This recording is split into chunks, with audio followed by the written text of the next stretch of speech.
it's the Advent Calendar House. Muppets, Batman, Smurfs, and even Garfield's Halloween. We're gonna take a trip down memory lane. Frosty, Rudolph, and a bunch you've probably never seen. It's Mike and pals that come to entertain. Turn the knob and lift the latch for fun and laughs that can't be matched. But just beware the icy patch. It's the Advent Calendar House. Welcome back to the Advent Calendar House, the podcast that deserves to live because a talking star said so. You know, I've covered some bonkers Christmas specials and TV episodes on this show, but this one is a very strange and very special look down from the heavens back to 1992 to pay a visit to America's most famous zip code. It's Beverly Hills 90210, and it's a totally happening life.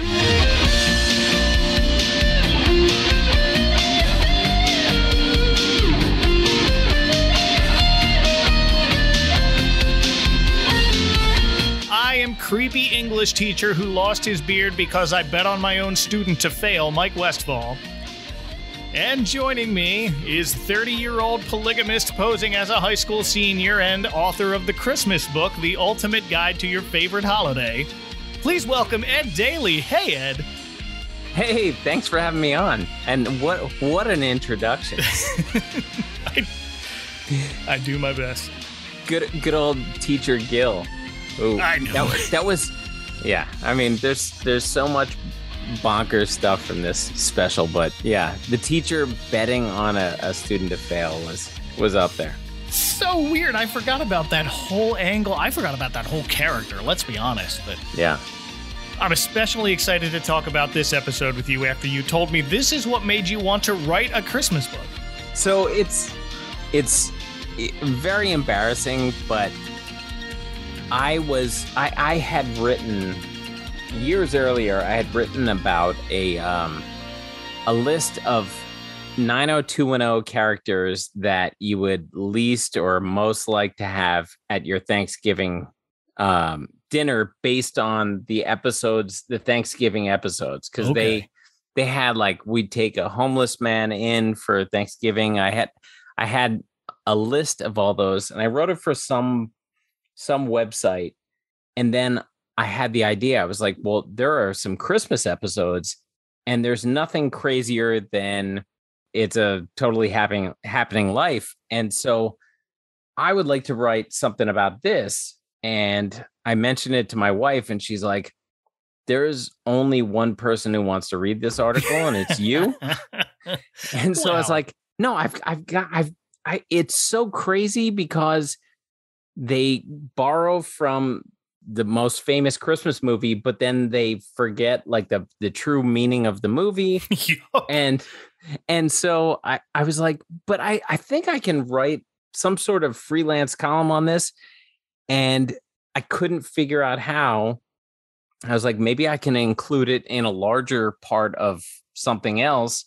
And it just became a book because I was like, well, maybe if I just bury this bonkers Christmas special in a book, and it became a book. But that's why, because my ulterior motive for writing a Christmas book was to talk about how crazy that somebody in 1992 decided to make this special. So yes, I do love Christmas, and I love writing about it and learning about it and celebrating it, but really the seed of the entire idea was this crazy special where they failed to do something basic like rip off a movie. It really is just strange how this all fits in. But so you're a big 90210 fan. So I believe I'm a few years older than you. I was born in 76, so I am 14 years old when this show starts. Okay, yeah. And so it's these beautiful people in Beverly Hills. I'm a 14-year-old in New Jersey, freshman in high school. I'm the same year as David Silver, and everybody's looking great. And I watched it, and I was not really proud of the fact that I was watching it, but I was watching it, and I didn't really talk about it maybe to like one or two friends, but I got hooked because these were people like sort of my same age, and I was like into it. And then I got to college and I mentioned to a few people and they're like, oh yeah, I like that show too. And then there was a channel in college that showed reruns. So we would just watch it every day. Oh, nice. So I watched so many times the same episodes, including the one we're doing tonight, because at that point there were only like 5 seasons or 4 seasons. And so I just watched it over and over again. So it just became one of these things that I loved, even though I didn't really want to admit that I loved. And now I'm a middle-aged dad who's, you know, not afraid of embarrassing his kids. So I did always love this show. Yeah. I was a little younger. I was 10 when it started. So, and I was the youngest one in my class and definitely the least mature. So, but all the other kids in the class, especially the girls, seemed to be very interested in it. So I was like, oh, maybe I should watch this. So I remember watching bits and pieces of the first 3 or so seasons, including this episode, because the show was just inescapable for those first few seasons. This was like early Fox when they were like finding their grounds. It was Simpsons, Married with Children, and this show. And then there were like shows that failed, but they were just throwing stuff against the wall for a while. They really were. Early Fox is just fantastic to look back on. And this is definitely one of those keystones to that. But I do remember very vividly 4 episodes of 90210. The pilot, yes, where a lot happens, but I mostly remember Brenda getting a fake ID and hooking up with a young lawyer, which aged really well. Yeah, that's episode 1. I remember Scott accidentally killing himself. Yes. I remember the guys hiring a stripper only for Andrea to show up. All right, and shame everybody. And then this one. Yeah. This episode, this specific episode, so I was 16. Okay. And I was starting or failing to talk to girls. And there was a girl that I had a conversation with, and the conversation was going kind of long. And I had the mental clock in my head, and I was like, well, I believe this is the Christmas episode, because there were some promos. And I was desperately trying to get off the phone before this episode started. Oh, no. And I missed the beginning of this episode when it came on. So I didn't know that they were just trying to do a ripoff of It's a Wonderful Life. But I wasn't. If you miss the first few minutes, you kind of think they're doing some sort of trippy, somebody's listening in. But as we'll discuss, they kind of fail at ripping off a movie. So you're not really sure what they're going for if you miss the first few minutes, including the name of the Guardian Angel Part 2. Yes, I didn't even think about coming in late to this. Yeah, if you come in late to this, you're lost. Oh, that's so funny.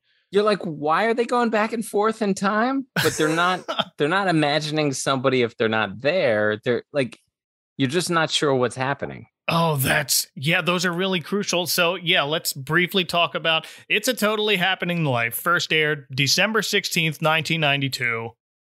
If you want to follow along with us, it's season 3, episode 16. It's on Paramount Plus or Pluto TV. And as we open on a very unusually starry night over the Walsh residence in Beverly Hills. No way it's that clear of a night over Los Angeles County. No. There's no smog. Nothing. No, you can see every star. I do need to point out, this is the first adaptation of It's a Wonderful Life I'm covering on the podcast. Complete with angels as stars in the sky, basically narrating this whole episode for us. So if you miss these first few minutes, you have no idea what this is. I think the most time I've dedicated to It's a Wonderful Life on this show before that is when Batman admits he has never seen it because he couldn't get past the title. And speaking of Batman, the animated series, we have a connection almost right out of the gate.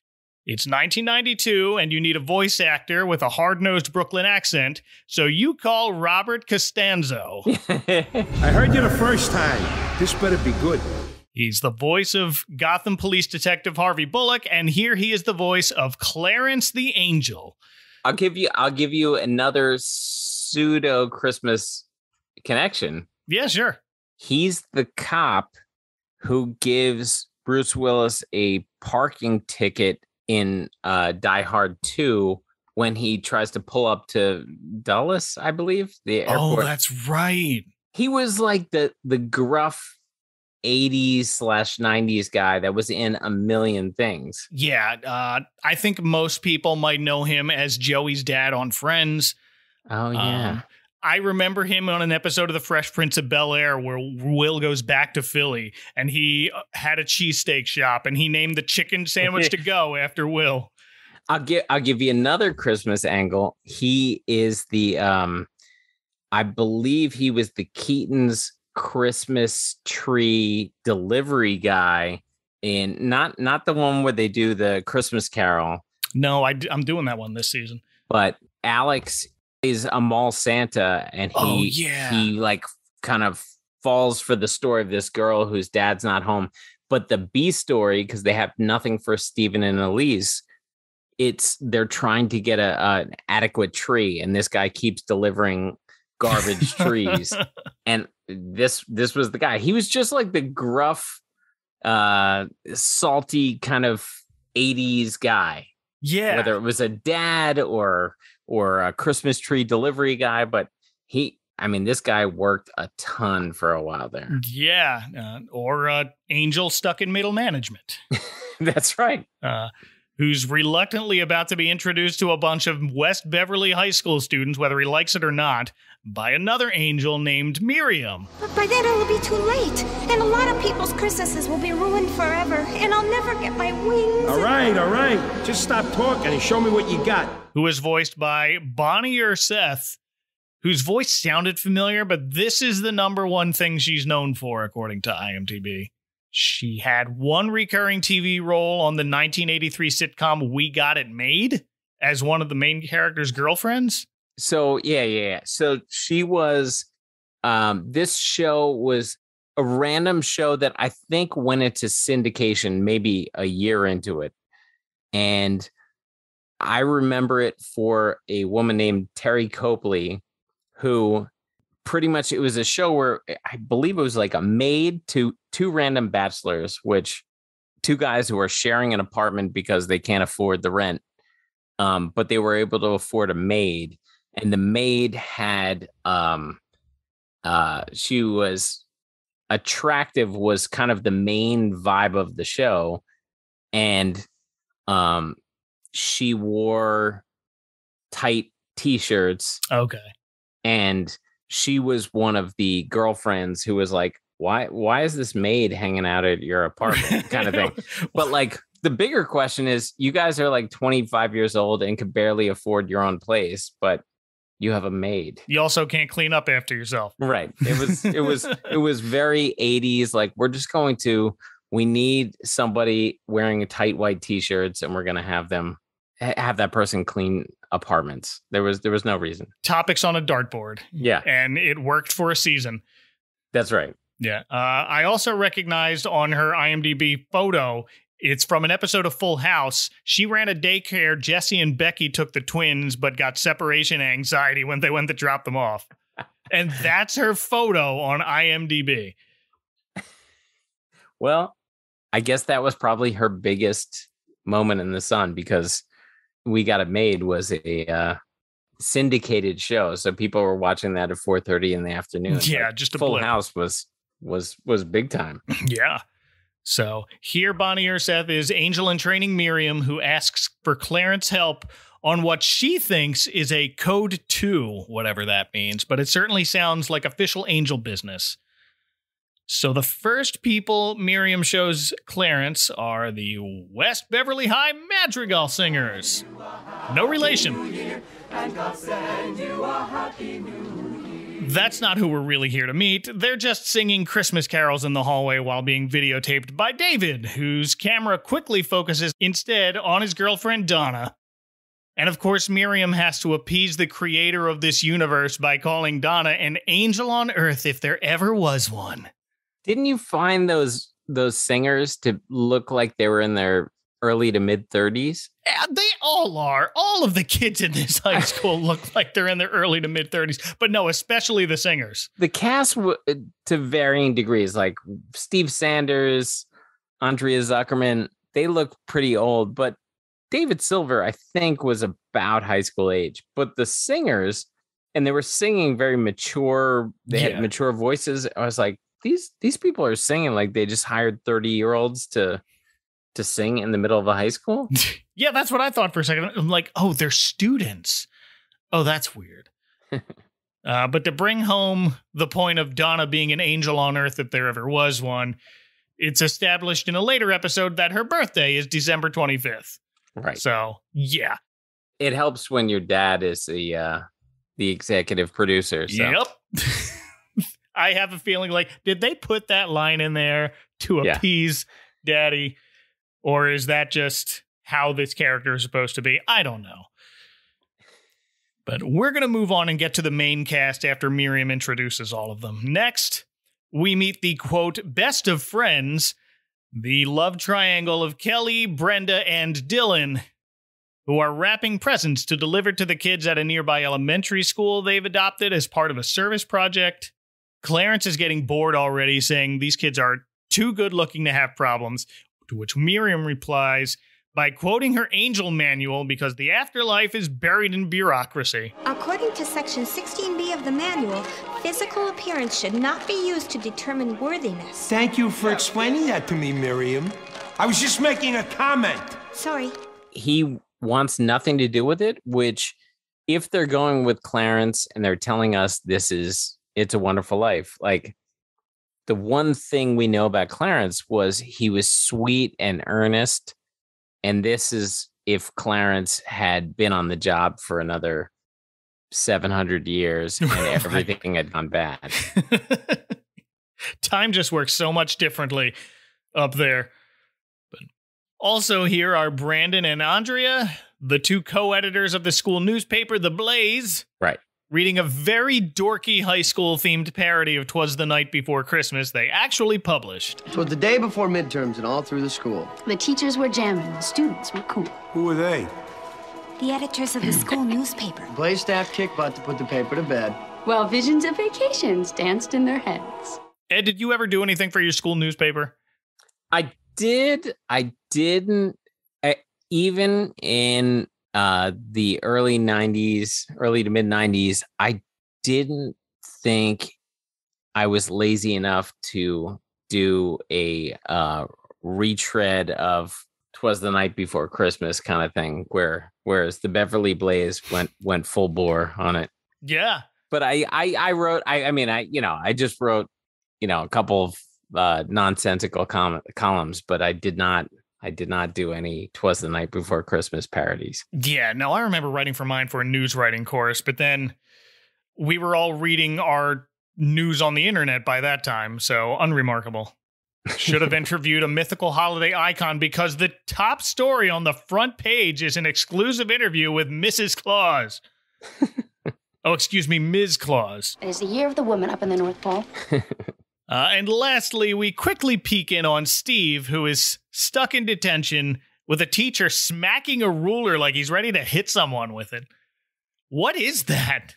So I don't remember any sort of abuse going on at West Beverly High, but the reason why, and sadly I know this because I watched every episode, the reason why Steve is in hot water is because he got something called a legacy key from some since graduated guy where you have the key to crack into the teacher's lounge or something, and he gets the computer, and he somehow is able to then crack into the computer, which I guess there wasn't much security back then, but he found tests, and then he gets caught, and because of that, he risks expulsion.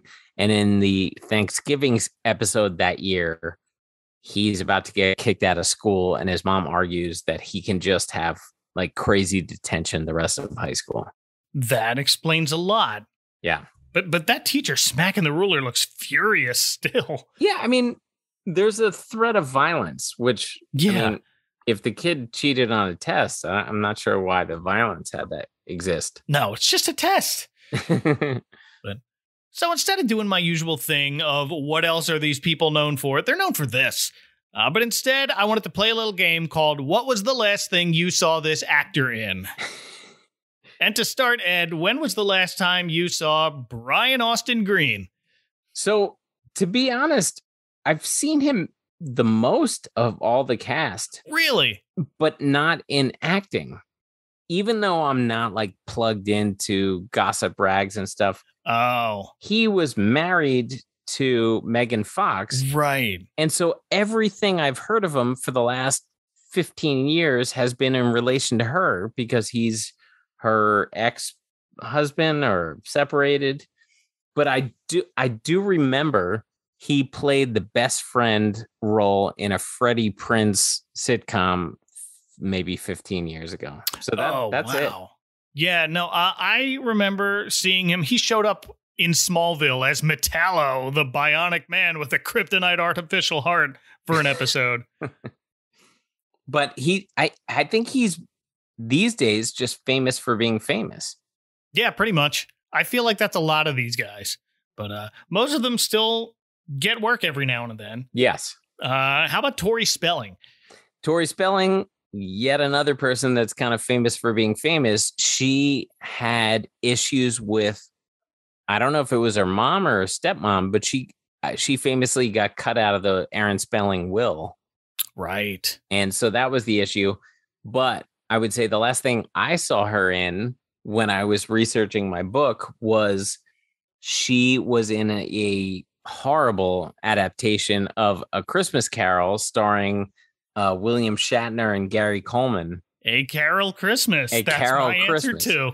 Yeah. So that's the last thing I saw her act in, but I think she's been in several reality show versions of her life and what's going on with her and her husband and her mom or stepmom. But like, she's more famous for being Aaron Spelling's daughter in reality shows these days. Yeah, I remember seeing promos for those, and I did mention one, Cabin Fever, in my notes here, but I never actually watched it. I just remember seeing commercials for it.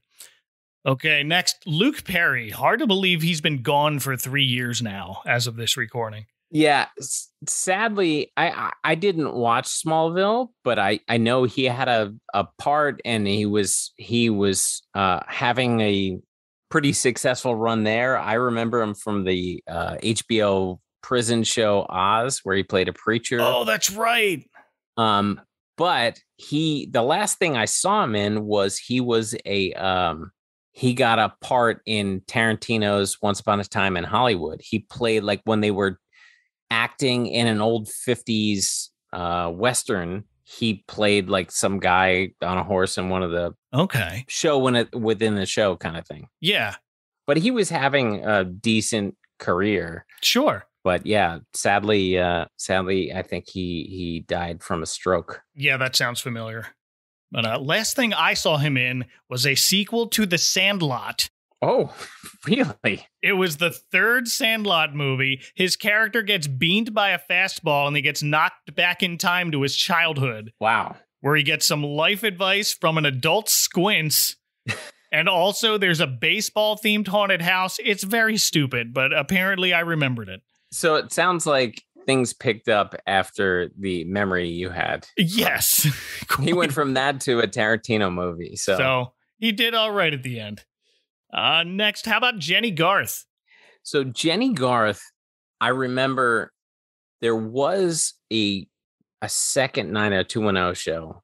Oh, yes. Which I gave like a couple episodes because I was trying to recapture that feeling when I was 16. But sure. I think she played Kelly Taylor as like a guidance counselor. Oh, okay.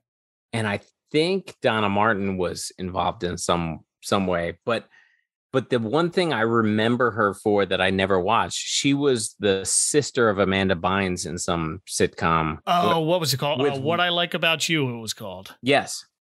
That was the only thing I know. Yeah. Yeah. I feel like that was the first thing Amanda Bynes did after the Amanda Show on Nickelodeon. That's right. So Right. that sounds familiar. I remember seeing Jenny Garth on an episode of Cupcake Wars where they were making Atari-themed cupcakes. She unfortunately lost to Scary Spice. Wow, that's a murderous row of cupcake bakers. Yeah, it was them, Andy Dick, and I forget the fourth, but Wow. it was quite an episode, and it was all like Atari nostalgia too, so Yeah. it was neat.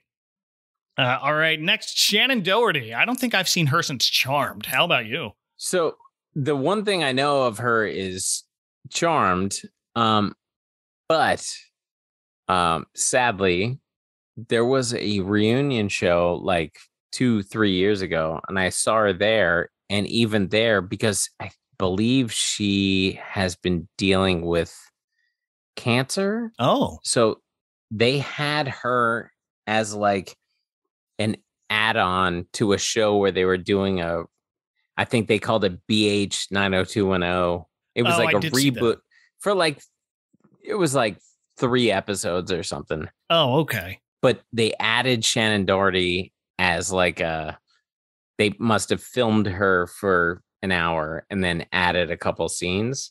Huh. But it's kind of embarrassing that I watched that show. But but yeah, I mean, I think Charmed is her big thing. I'm sure she made way more money doing Charmed than this show because she could command a bigger paycheck. Yeah. Sure. Yeah, I should add, these people are still acting for the most part. I just don't watch anything they've been in. No. I'm a bad TV watcher, which is why I have a whole podcast about television specials. But still. Jason Priestley. So crazy enough, there is a friend of mine that played golf with him a few times last year, and I was like, wow. He lives near him, and I was like, I would go visit you if I could go play golf with Brandon Walsh. But he said he's a great guy. But I think he like directs stuff and produces stuff. But researching my Christmas book, there was a Canadian Christmas special hosted by Dave Foley from Kids in the Hall? Kids in the Hall. And it was like a spoof of Christmas specials called The True Meaning of Christmas Specials. And I mean, this is like 20 years ago, but Jason Priestley played like a beach bum burnout kind of guy. And it was funny. And he played like, a guy who was like, hey, brah, what's up? Go first. And he was good in it, but it was a comedy special hosted by Dave Foley for like the CBC. Okay. Oh, I need to watch this. It's on YouTube. Yeah, it's kind of cool. The True Meaning of Christmas Specials. Yeah, it's like a spoof of Christmas specials, but that's the only acting thing I remember. But I think he's a big director and producer of stuff now. Now, I saw Jason Priestley, I think he cameoed as himself on an episode of How I Met Your Mother, where we flash back to Robin Sparkle's bad girl phase, where she was just basically Alanis Morissette. So here's a tough one. And when's the last time you saw Gabrielle Carter-Reese? So I see her every once in a while in the news because she's the SAG president. Oh, that's right. She's like former president now, but for a good 5 years. But like you would hear negotiations and it would be like, is that Andrea? I'm sorry, Andrea Zuckerman? Andrea. Is she? But I believe after she left the show, I believe she had a short-lived talk show competing with the Ricky Lakes and Sally Jesse Raphaels of the world. Really? I think she had something called Gabby or Gabrielle, but I don't remember her acting ever again. No, I know she's done some voice acting roles. So I remember watching a few episodes of Batman the Brave and the Bold, where she was the voice of Vicky Vale. Oh, wow. Yeah.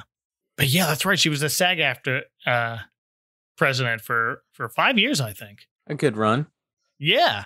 And last, I think we might have a match with this answer, but when was the last time you saw Ian Ziering? Sharknado. That's right. Like, how many have they done? Like 4 or 5 now? I think 6, actually. Wow. But His name in those movies, I'm not making this up, is Finn Shepard. That's Finn with one N. I saw the first, maybe I saw the second one, but I liked it for its campiness. Yeah, because you knew what you were getting into. exactly. But I never thought of the fact that his name was Finn with one N. I did immediately just because, like, I get it. They just, as all in as they went on that, I think it just like, of course his name is Finn. Sharknado. He's Shark Fin. Wow. So, all right, we've met everyone. Clarence the Angel is quick to note they don't seem to have any problems in need of divine intervention, and Miriam reveals what we've been watching is actually from a few days earlier. But presently, most of these kids are on a school bus with the Madrigal Singers, and our heroes are all looking super mopey. Oh no, not a case of sad teenagers at Christmas! But it's not that. The gang is apparently about to be in grave danger. But to convince Clarence, and frankly us, why they're worthy of divine intervention, we have to flash back again 2 days earlier. So we're back in the Blazes newsroom, where Andrea gets a phone call at school from her grandmother, who says a letter arrived from Yale University. Because for every high school senior with the holiday season comes the additional stress of college acceptance mailings.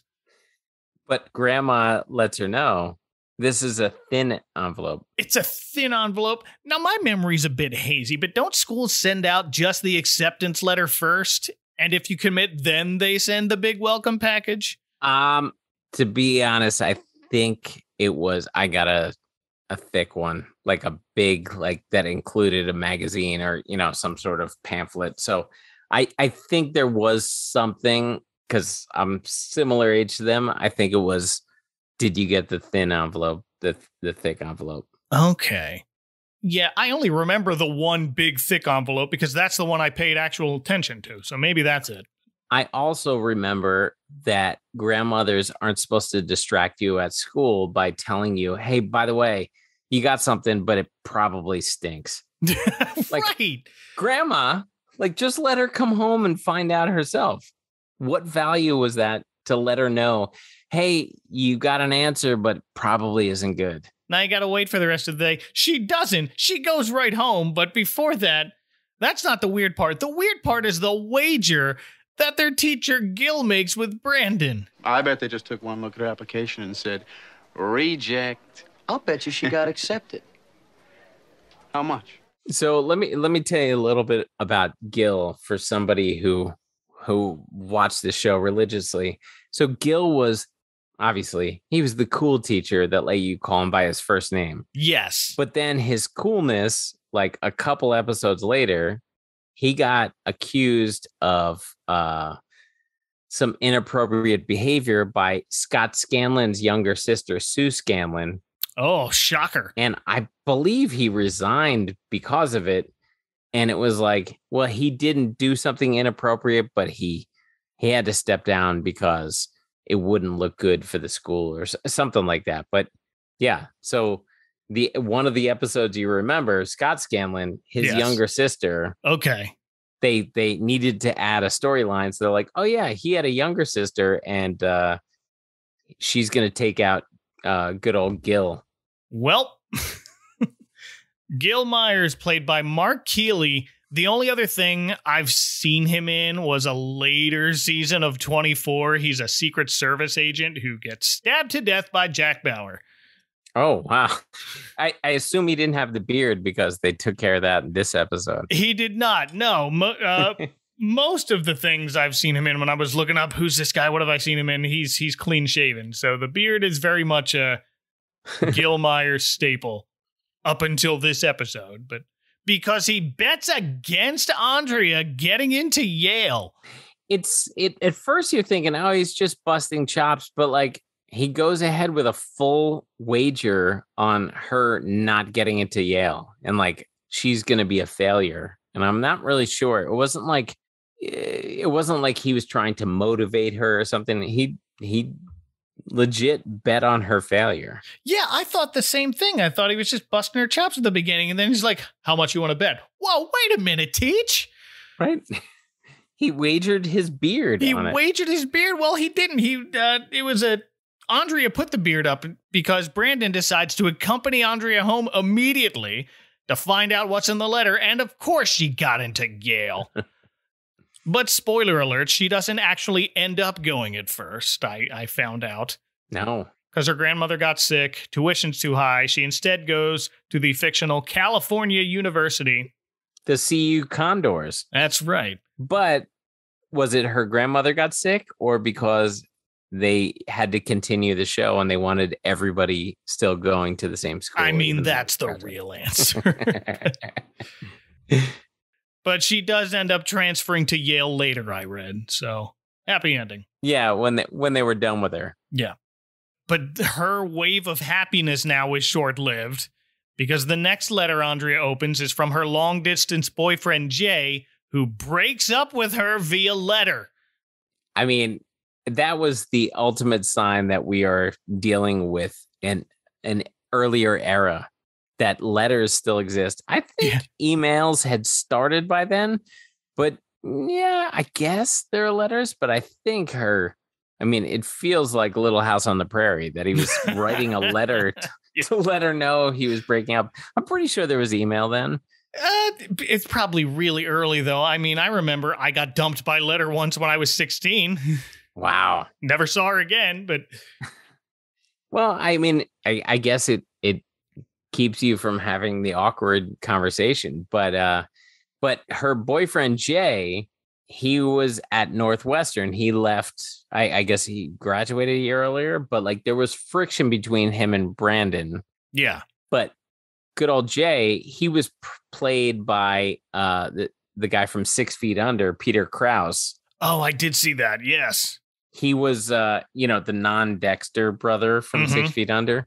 But yeah, he and Brandon were butting heads over Andrea, who Brandon never actually wanted to be with Andrea, but he would get jealous of her boyfriends. I think she had a couple different boyfriends that Brandon had problems with.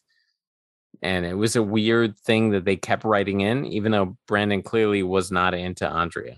Really? That's a weird thing. I guess they were trying to build up to what later happens here, and then it just kind of fizzles. But yes. Well, and speaking of Brandon, we cut to the Walsh residence where he tells Brenda all about how he never liked Jay and always knew he was wrong for Andrea, only for his own parents to call him out for just being jealous. You know, I always just knew that he was wrong for Andrea. Of course, I never said anything because I didn't want to seem like I was being Jealous? Bitter? Petty? Thank you, family, for my warm holiday character profile. But he had a girlfriend of his own for a while. That's right. And you know her. I do. We are going to talk about her in a bit, but first let's meet the parents. Mr. Walsh is played by James Eckhouse, who's very much a, hey, it's the dad from 90210 whenever I see him in movies. So the other day, I happened to see on TV was a, what's the rabbit? Fatal Attraction. Oh, wow. And he bumped somebody at a Christmas party. And I was like, that's Jim Walsh. Yeah. And then when Eddie Murphy in Trading Places is in the jail cell, they say, Valentine, you made bail. He's Jim the Walsh. guard. Yeah. Yeah. He worked a ton. He did. Yeah. He did. He's got a small role in Big. He's at the end of the first Avengers movie. Really? He's the senator who first calls for regulation of superpowered individuals. So he kind of helped set up Civil War by accident. Good for you, Jim. Yeah. And Mrs. Walsh is a familiar face. It's Carol Potter, who also played the mother of Kimberly, the Pink Power Ranger. Dare to dream, Carol Potter. That's right. They're all decorating the tree, and later Kelly and Dylan show up and want to help as well before they go upstairs to study with Brenda. And here's where the angels chime in again, so we don't forget they're there. And now Clarence is starting to show interest in Kelly. He's like, tell me about the blonde. She has something good going with the guy with the sideburns. So, Mike, if you were to tune in right around now, and you just heard a voiceover, tell me about the blonde, you'd be like, what is going on here? What is happening? I've watched this show for 3 seasons. What is happening? That's what was going on for me. That's gotta be so bizarre. And Miriam briefly mentions it's more of a triangle thing, also involving Brenda. But before we get into those steamy details, it's back to school the next day because Gil's got to pay up after losing that bet against his own student. And here we watch him shave off his ginger beard. He's going with the old school scissors and straight razor method, which, yeah, he seems the type. Yeah, who's using scissors? I mean, it wasn't a show set in 1945. Like, there were clippers, there were reasons for this guy to cut, and he just uses scissors because he's the English teacher. Oh yeah, he's teaching about the Bronte sisters, so he's got to cut right. from their era. Yes. Now, I've exclusively used electric razors my entire beard growing life because that's what my dad always used. But here's Gil going back like 80 years just because he can. But no, Norelco Sand has been very good to my family. And David's even here to film the shaving. And Donna's there. I don't know why, but she is. And she notices David's been unusually quiet, and he admits he's upset now. Well, Andre's the first, but everyone will be getting into their colleges, and I'll be left here by myself in high school. And here comes the sad Casio keyboard music.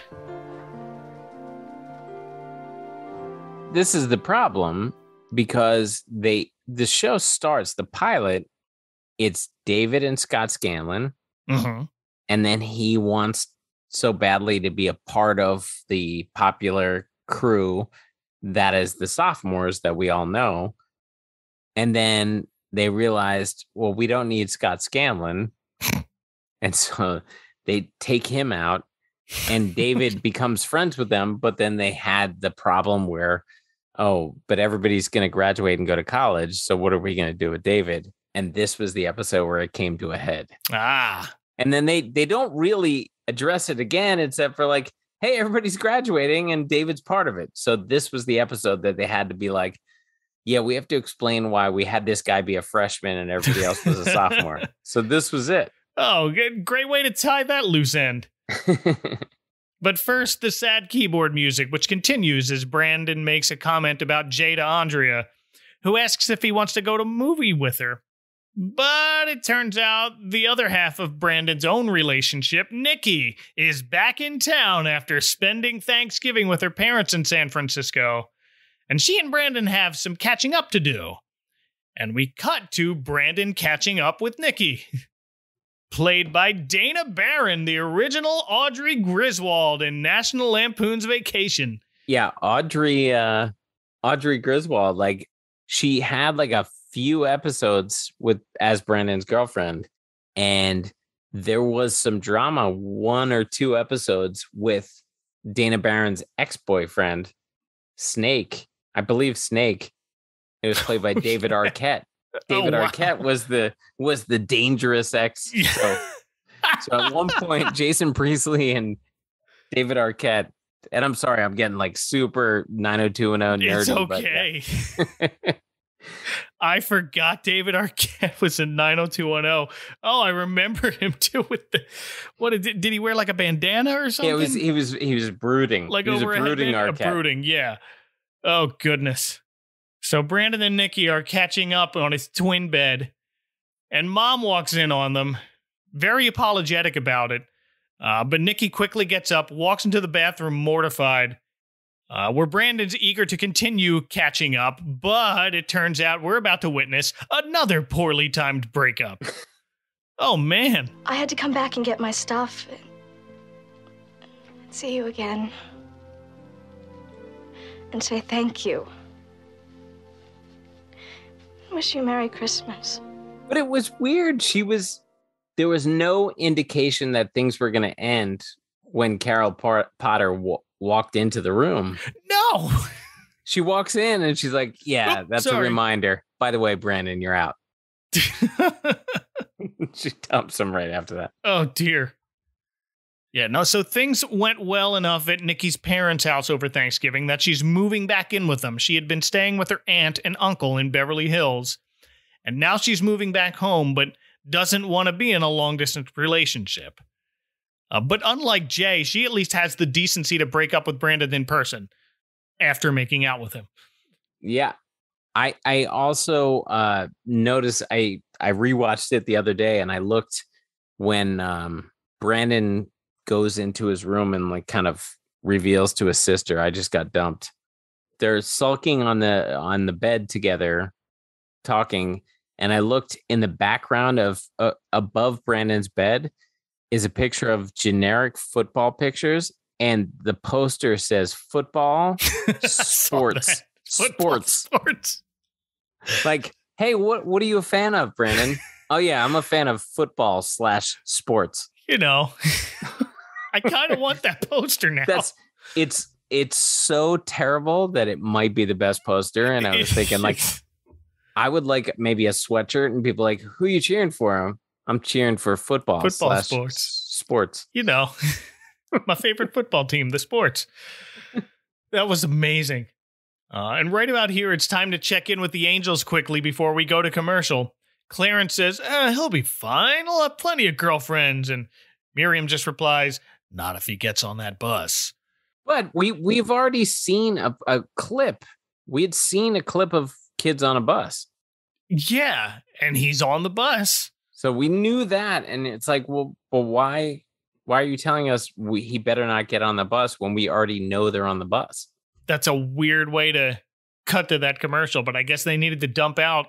I don't know. Was he in that first scene? I know we saw some of them on the bus. I know Andrea was in the front there, but I think we saw everybody on the bus. I thought like just so. A quick pan through it was all of the singers packed tightly together because they all had to share seats. And then all of the main characters spread out with like 2 seats distance between all of them. Yeah, they all get their own seat to themselves in the back.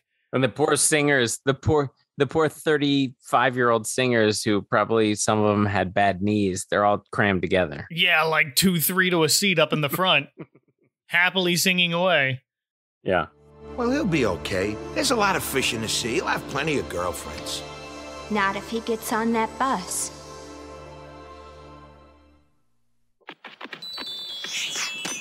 When you have a taste for the holidays, you want a soft drink that tastes like the holidays. You want the crisp, clean choice that's everyone's favorite icebreaker. 7-Up, the Uncola. Because you never know who might drop in. Stop by the Winter Wonderland for holiday savings on all 7-Up products. And make the season bright. And back from commercial, Brenda is joining a moping Brandon in his room with her own grievances to air. Hers are apparently with Kelly and Dylan, so now we have to catch up with that story. Starting in the Peach Pit Diner, where Kelly and Brenda tell Dylan their friendship is in danger because they both love him and find him very attractive and very sexy. And suddenly they have Clarence the Angel from Brooklyn's undivided attention. Yeah, he gets a little too into this storyline. He does. Has this problem ever happened in the history of high school? No. Absolutely not. No. Maybe this is only a thing in high schools where the students are all actually in their 20s and 30s. But it turns out the girls think they need to cool off and try being friends without benefits for a while. And Dylan rather reluctantly agrees, and we skip ahead back to when they showed up at Brenda's house to study. It's something involving Shakespeare. I was never very good at studying in groups with other people, so they look about as productive as I would be. Right. Yeah, I think I only tried to study with someone else once, and unfortunately it didn't involve like hooking up, but it involved like distractions, and then I was like, yeah, if I really need to study, I can't do this with other people. No, absolutely not. Kelly leaves for a minute to go grab a soda, which is weird because it's not her house. You want anything? I'm going to go get something from your fridge. Yeah, going to go raid your fridge. Goes downstairs and we find Brandon and his parents watching the actual It's a Wonderful Life on a much smaller TV I would expect to find in a house in Beverly Hills, but whatever. But they tried to balance that these were the bluish collar family living in Beverly Hills. That's true.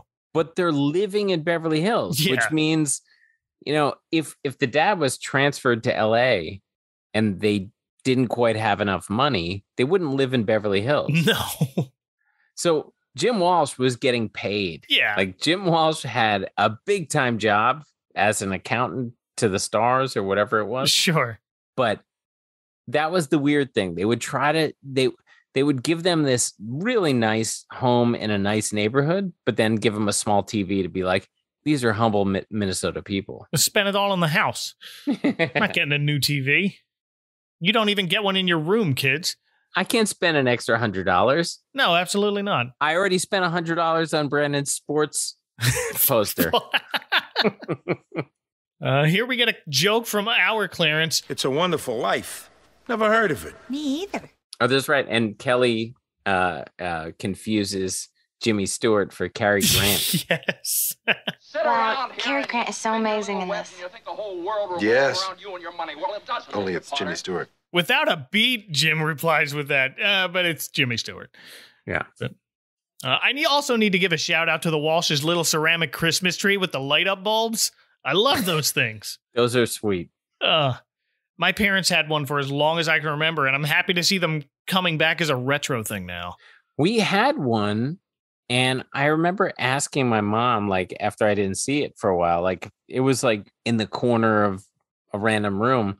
I asked what happened to it, and she was like, I don't remember that. And I was thinking, like, what? That was a big part of my childhood. But right. Yeah, that little like corner ceramic bulb tree, but I don't know, it disappeared somehow between my 90210 years and adulthood. Yeah, I might need to get one of my own now that my kids are old enough to be trusted not to break it. Yeah. So we go back upstairs with Brenda and Dylan, who are now alone in her room, and whoops, so much for that cooling off period. They start hooking up, but catch themselves and apologize to each other before Kelly even comes back. So I guess they decide she doesn't need to know that happened. And this kiss is the thumbnail for the episode on Paramount Plus, by the way.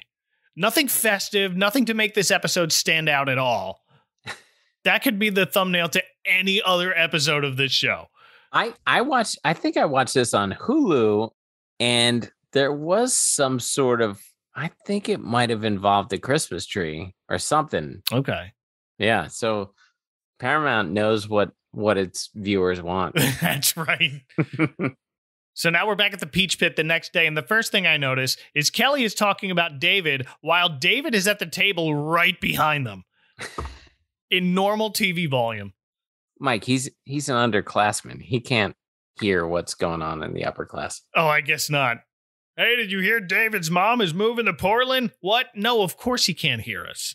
But I'm going to walk 10 feet over to their table to check on him. I'll be right back. So while she's gone, and by gone, again, I mean just over there a bit, Brenda and Dylan decide it's best not to mention anything about the night before. When Kelly comes back with David and Donna, David says because of his abrupt move coming up, he doesn't think he's going to be up to videotaping their event at the elementary school tomorrow. Yeah, haven't you ever been bummed out enough that you can't point a camera? No. I wish I had a camera when I was his age to point. Yeah. No, he was living a fast life. Yeah, as the underclassman. Sure, I only get to borrow Dad's big giant camera so often. Didn't have my own. I mean, I did for a while, but it was this junky little thing that, it was so bad quality that I ended up returning it because I hated it so much. So then Brenda and Kelly try to convince Dylan to dress up as Santa Claus for this event. Spoiler alert, he doesn't. And then I did a very quick Google image search to see if Luke Perry has ever dressed up as Santa for anything. But what I found was a shot from the season 5 episode Christmas Comes This Time Each Year, in which everyone except Dylan is dressed as Santa. So in that episode, Andrea has since gotten pregnant by Jesse Vasquez in college.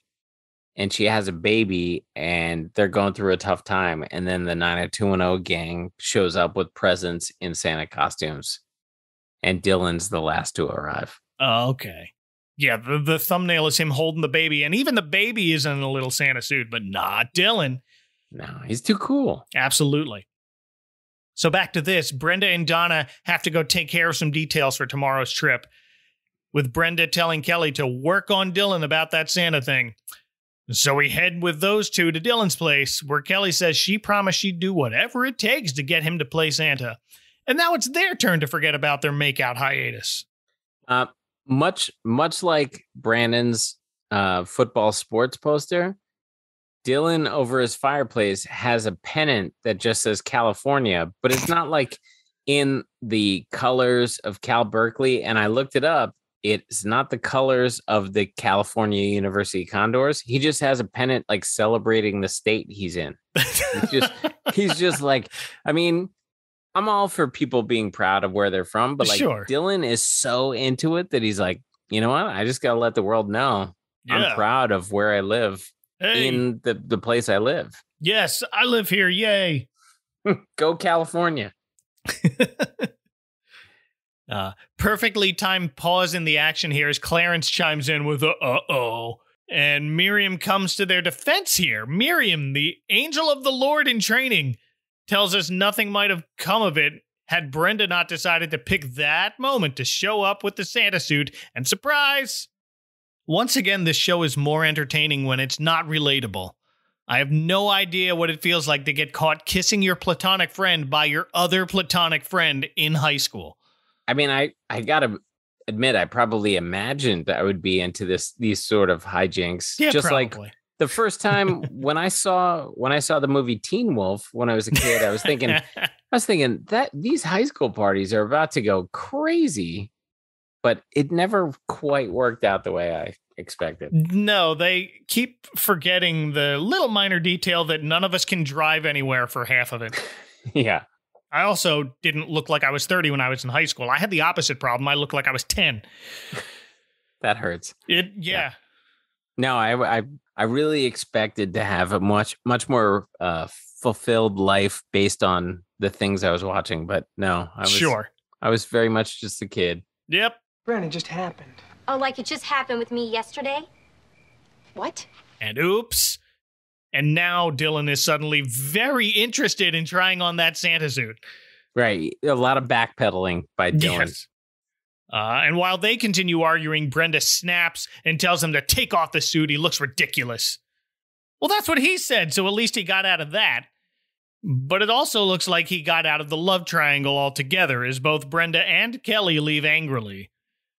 And that brings us to the day of their school visit, and Brenda is still super angry at both Dylan and Kelly, to the point where she storms up to Donna and tells them that Dylan and Kelly can't go to the elementary school.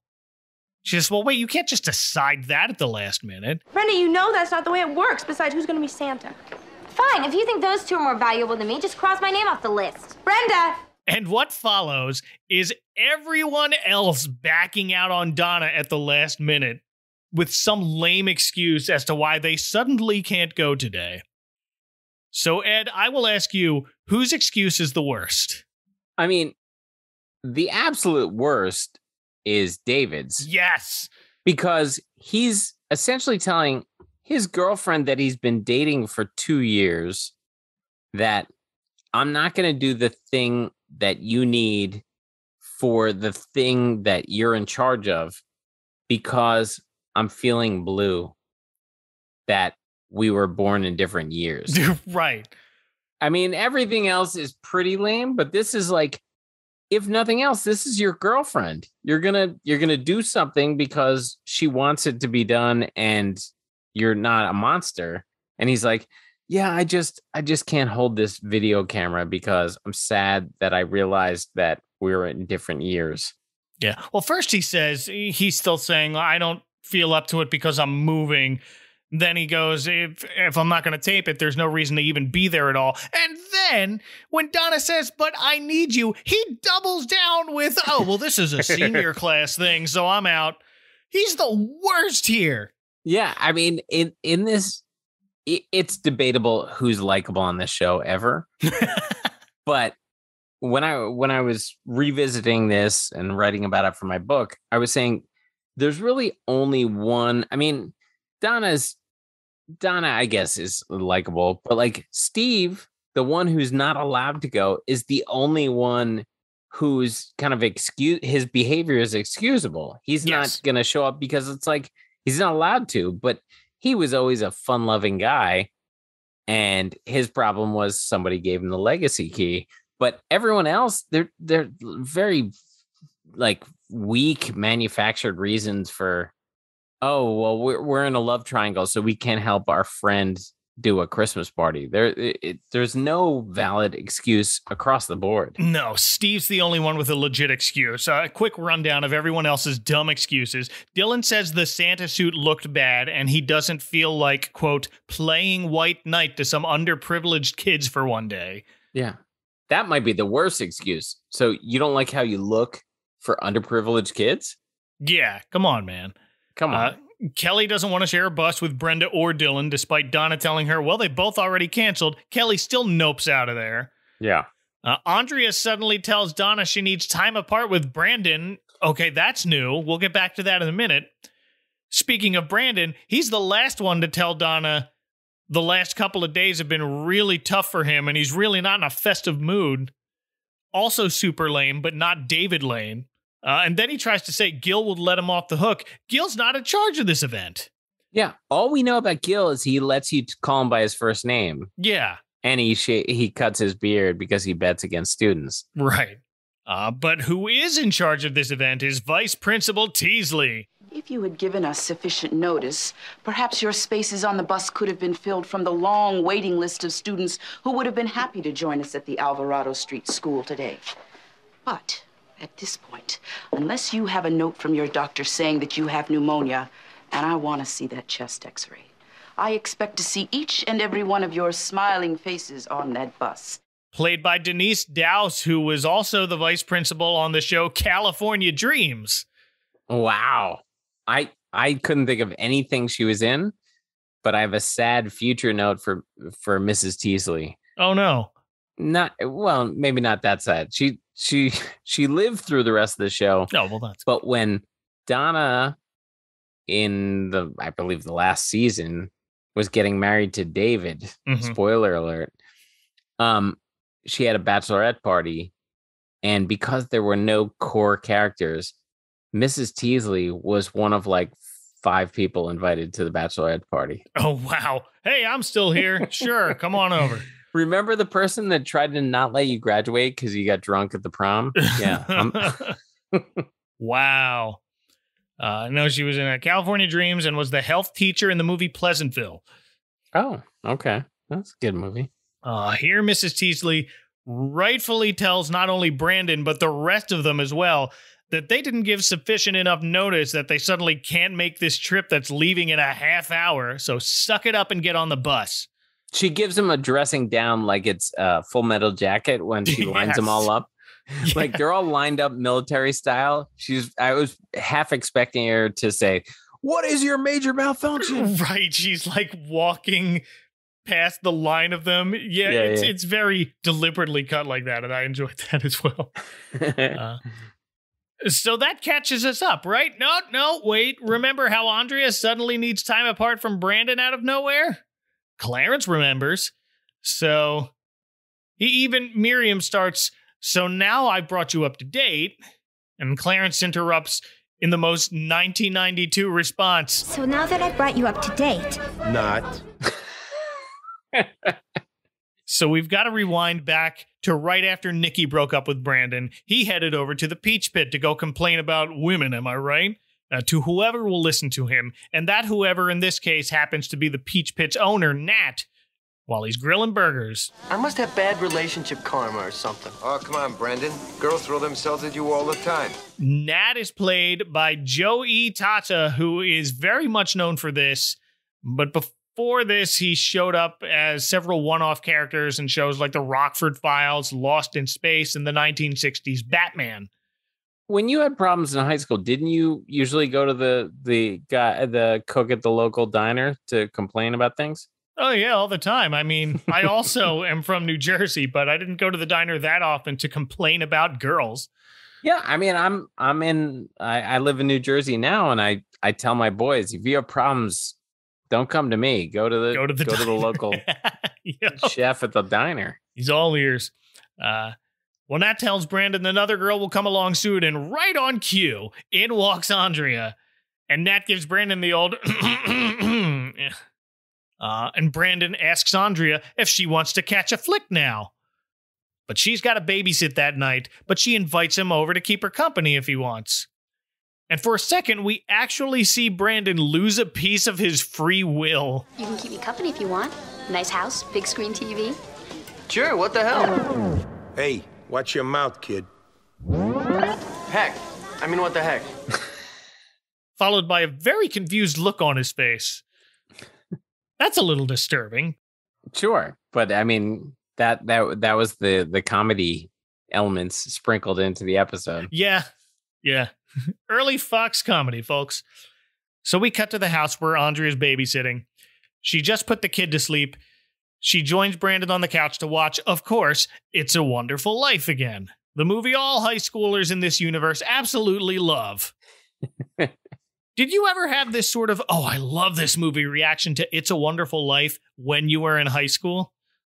Yeah, I was aware because there was some channel that would show it like nonstop in December, but I wasn't sure what was going on. And I would kind of resist it in high school. And I'm similar age to the 90210 gang.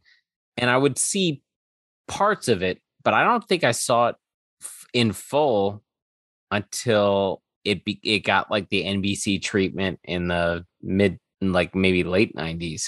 Okay. And then I was like, oh, all right, it is a good movie. But I remember thinking as a high school kid, like, what is this movie that they're constantly showing, this black and white movie? Like I was similar age to the 90210 people. I resisted it actively.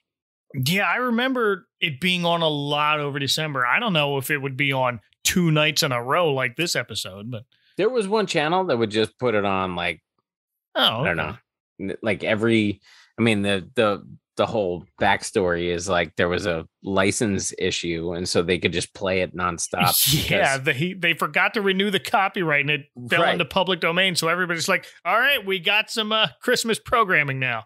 So there was one like New York area rerun channel that just would put it on. Channel 11 would put it on. 11. Like, a lot. So yeah, I would see parts of it, but like certainly there's no high school kid who's like, yeah, I stop what you're doing. There's a black and white movie I have to see right now. Oh, I love this. Yes. They watch the whole thing. They fade forward to the end of the movie, and the old every time a bell rings, an angel gets his wings, and making sure to include the attaboy Clarence.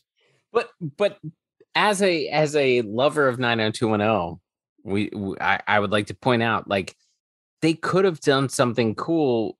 There have been a million shows and movies that rip off the It's a Wonderful Life thing. Yeah.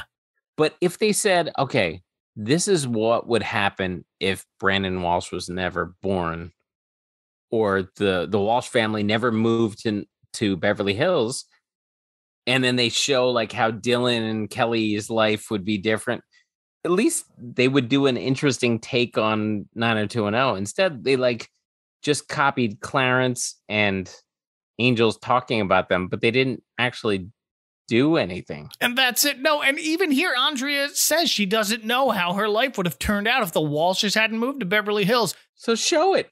There's your jumping point. The writers had it in their heads that, like, yeah, what would happen if you didn't live here? But then they just never carried it out.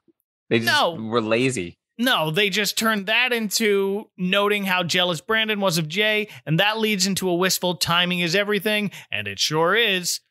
And now they're kissing for a bit till they stop and accuse each other of thinking of their recent exes while doing so, which, weird, but also neither denies it. So Andrea, this is season 3, I believe. Yes. Andrea, the only thing we know about her, besides her being seemingly like a 38-year-old than mother is she loves Brandon and like has a very very aggressive interest in Brandon. So the fact that he's kissing her here is the dream come true since he got there. And she's the one who cuts it off and is like, hey, why are you kissing me in my vulnerable state? And yeah, I mean, that is the type of thing a 38-year-old woman would do, but not, according to the show, a 16-year-old who has been in love with the guy since they were 14. Yeah, that surprised me knowing what I remember from her. I'm just like, wait a minute, man. Yeah. Like maybe she would think about it after the fact, but right away. Right. She loved Brandon. Yeah. So now they're mad at each other, and now we're back on the bus, all caught up on why our main cast is all sulking and looking out the window, sitting as far apart from each other as they can on a moving bus. While the singers are crammed together. And Miriam finally gets to explain what the emergency is. It's that the bus is in danger of being hit by a truck. But Clarence interrupts again because he's not a very good listener, which I guess is why she just rewound time itself to show him what all the kids' deals were instead of just trying to explain it. And Clarence says he took care of the truck and rerouted it. Apparently a very complicated maneuver that can only be done once per catastrophe. You have absolute power, but just once. Just once. It's on like a timer thing. Like a video game potion or something. It's like a star in Mario Brothers. But, thankfully, Craig Clemens and his truck are far away on the 405, but oops, it's not Craig Clemens who's going to crash into the bus. It's Greg Clemens with a G. So when they have all-knowing power, they still use the phone book and sometimes get the names wrong. Oh, sorry, I had something stuck in my non-existent ear because I'm a floating star. And we get a look at Greg Clemens, who's driving a big garbage trunk rather erratically while drinking. Yeah, it looks like kind of a fifth of Jack Daniels or Wild Turkey, something. But he's in a paper bag. For effect, they give him the paper bag and they're having him slug it wildly. Yeah. Which if he was drinking at that pace, the bottle would have already been done. But he was in every scene. He's slugging. Sure. Every time we zoom into the truck cabin, he's taking a sip of it. Miraculously doesn't drop and break it. But if you recall, not all our heroes are in grave danger. And we cut to the Alvarado Street Elementary School to find Steve pull up in his car. I'm not exactly sure what time it's supposed to be in the day. I thought this was during the school day trip. Did Steve just ditch school to be there? Yeah, I mean, after all, he's in big trouble. He's on his last chance, and if he breaks anything, he's getting expelled from school. But yet he just got in his Corvette with the license plate I-8 Ferrari. Yes. He just took off from school. And then he's like, I'm a little worried Mrs. Teasley won't let me here. But yet he ditched school to get there. Yeah. So. He's the MVP of this episode. Must have noticed how upset Donna was that he decided to meet them there. Gil is also there, newly clean shaven. Man, I prefer the beard. Yeah. But a bet's a bet. Yeah, he's a bit jarring without the beard. Yeah. And he's wondering where the bus is. I guess everyone trying to flake out held it up a bit. And that's where we run into trouble. Even Clarence says it's the kid's fault the bus ran late. And he has to let destiny run its course here because his one per catastrophe miracle is run out. Despite Miriam's pleas to try asking upstairs to intervene. Then we get treated to the gang on the bus bickering at each other, all while the choir continues to sing in the background in their cramped seats up front. Incessantly. I mean, but maybe they're justified in that they want to taunt the popular gang because they've made them sit crammed into like two rows where they're all spread out. So they're like, all right, we're going to sing really loud and add to their tensions. Yes, to the original lyrics to Deck the Hall. That's hall singular. Are those people ever gonna quit singing? I happen to like the singing. You would. Why are you always picking on her? Why don't you stay out of it? Did you notice the difference there? No, of all the times I watched this, I didn't realize they had messed up the song. I'm so creeped up by their age. Oh, they didn't. It's the original lyrics from 1862. Well, I mean, if you're a high school kid in Beverly Hills, you want to stick to the original. Yeah, you got to go classic.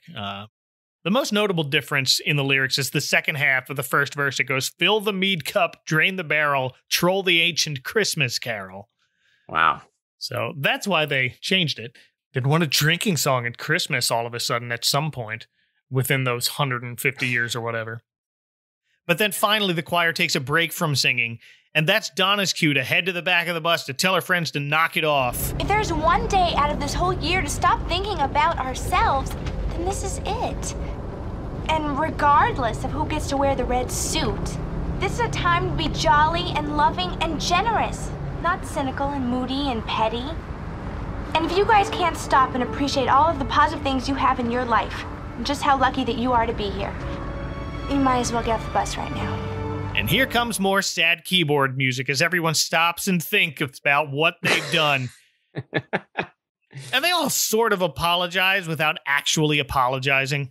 I mean, I'm on this show because I believe in the spirit of Christmas and everything, but a bold statement from Donna saying this is the one time of year you got to come together when we know it's her birthday. That's Christmas. Hey, yeah. So, she's a little more motivated than others for selfish reasons.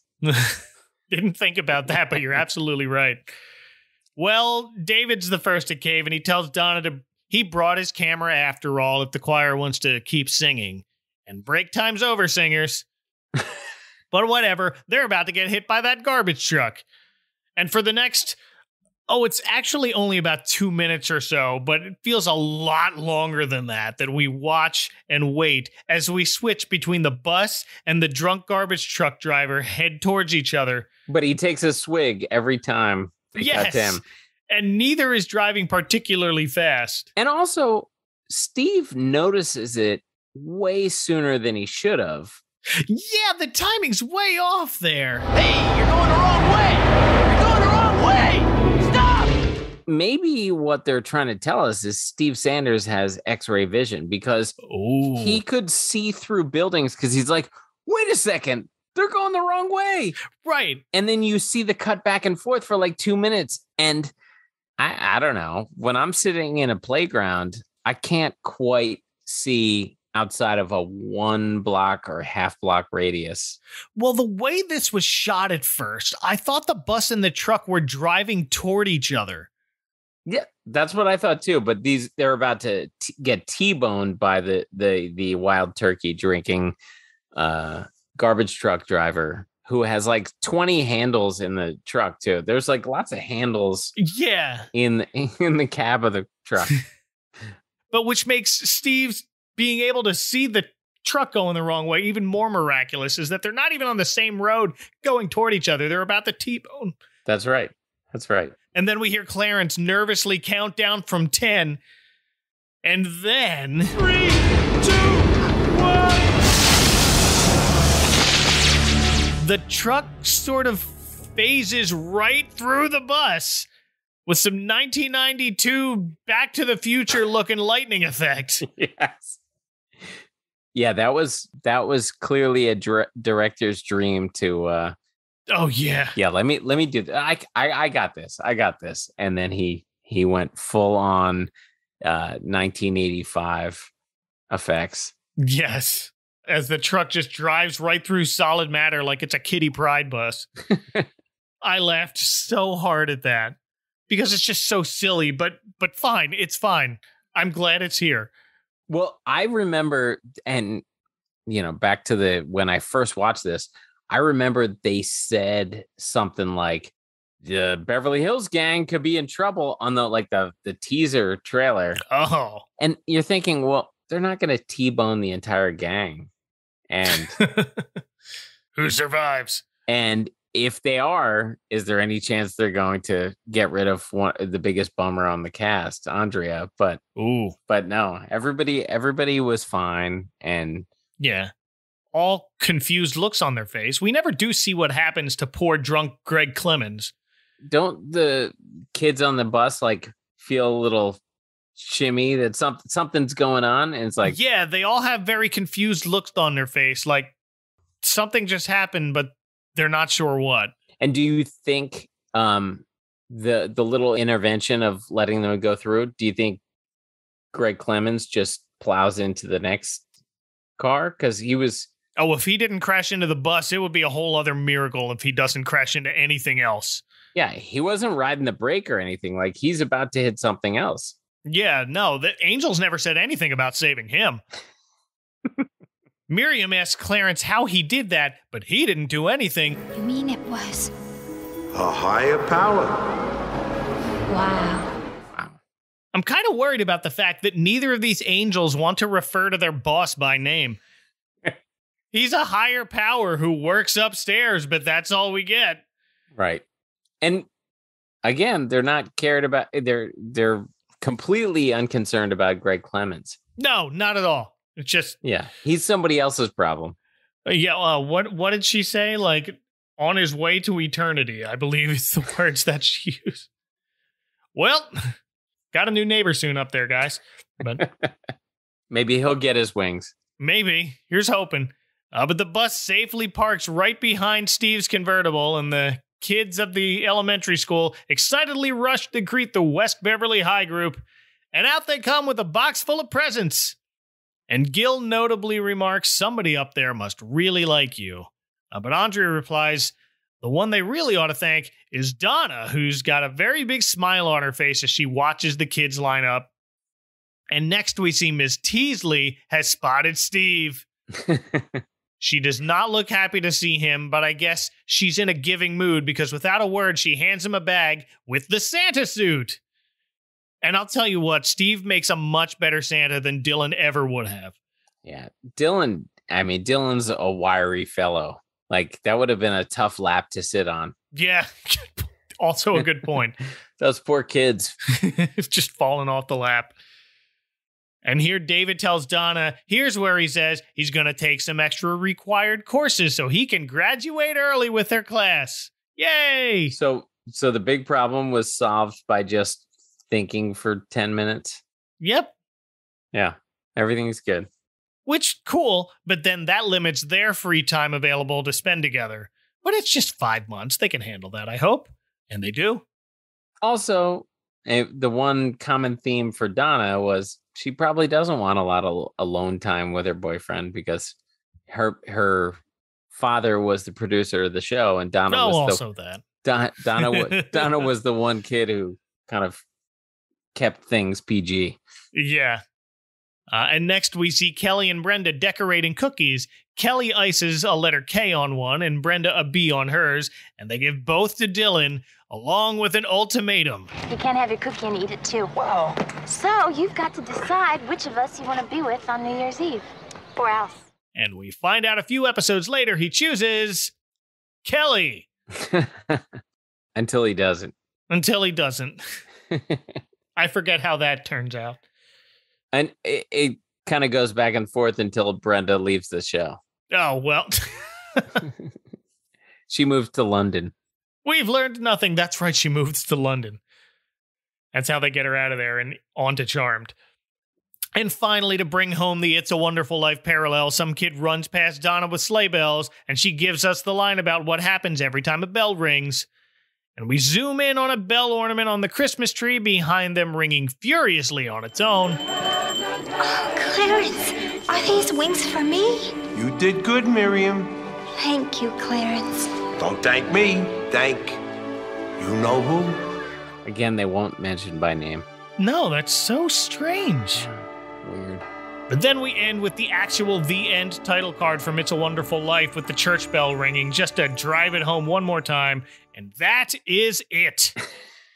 A very wacky episode of Beverly Hills 90210. It's crazy. I mean, crazy, like, yeah, the bus and the bad effects, but crazy that they they actively had a writer's room meeting where they're like, let's rip this off. But then they forget the easiest part to do. What if somebody wasn't here? How would their lives be different? And they didn't. They just had a storyline already. And they're like, what if we just cram this in and have somebody named Clarence talk about it? Yes, that'll do. This is exactly as early 90s as I was expecting. Yes, very much so. I love that it just goes for bizarre right out of the gate with the angel stars in the sky, and it sticks with that point and only that point during the whole thing. Otherwise, it's a pretty normal episode that just gets interrupted constantly by cranky angels. I wonder if 80% of the episode was already formulated. Oh, probably. And maybe even shot, and then like, let's make this Christmas. And so they add like a beginning and end and add the angels. Because there's nothing Christmassy about how they handle anything else. Yeah, no, the only two parts in the whole thing where they kind of acknowledge that angels are happening is Brandon with the what the heck thing and Donna at the very end with the bells on the tree. Right. And like delivering presents, but everything else, like the getting over the breakup and Brandon and Andrea hooking up, and like this is just regular episode stuff. Oh yeah. But they really crowbarred the It's a Wonderful Life thing in, except they failed at it. They did, and that's what makes this so wacky. And I love the show, and I kind of love that they fail so miserably. Like that's kind of part of what I like about it. It's fun to watch, and it's definitely worth watching. So thank you, Ed, for joining me. Thanks for having me. Absolutely. And if people want to unknowingly force you on a bus to your impending doom, please tell us the best place to find the Christmas book and where else you want them to find you on the internet. So the Christmas book by Ed Daly, Daly, on Amazon is just the best way to find it. I'm just not very active. I was active, but I'm not active on Twitter, but EZEDDALY on Twitter. And if you want to reach out to me there, but I used to like tweet more, and like now I don't know, I'm not very active on it. So I would say the Christmas book, Ed Daly on Amazon is the best way to find it. Perfect. And you can find that link in the show notes, and you can find those show notes on whatever you're listening to this. But just in case, you can also find it at adventcalendar.house. You can say hi to me on Twitter at FallWestMike and at AdventCalHouse. Tune in just a couple of days for our Thanksgiving in July special. It's going to be a doozy. Until then, for Ed Daly, from an unusually clear and starry night over Beverly Hills, this is Mike Westfall reminding you to please watch out for the icy patch, or if you just believe hard enough, you'll probably just zap right across it unharmed. Here's hoping.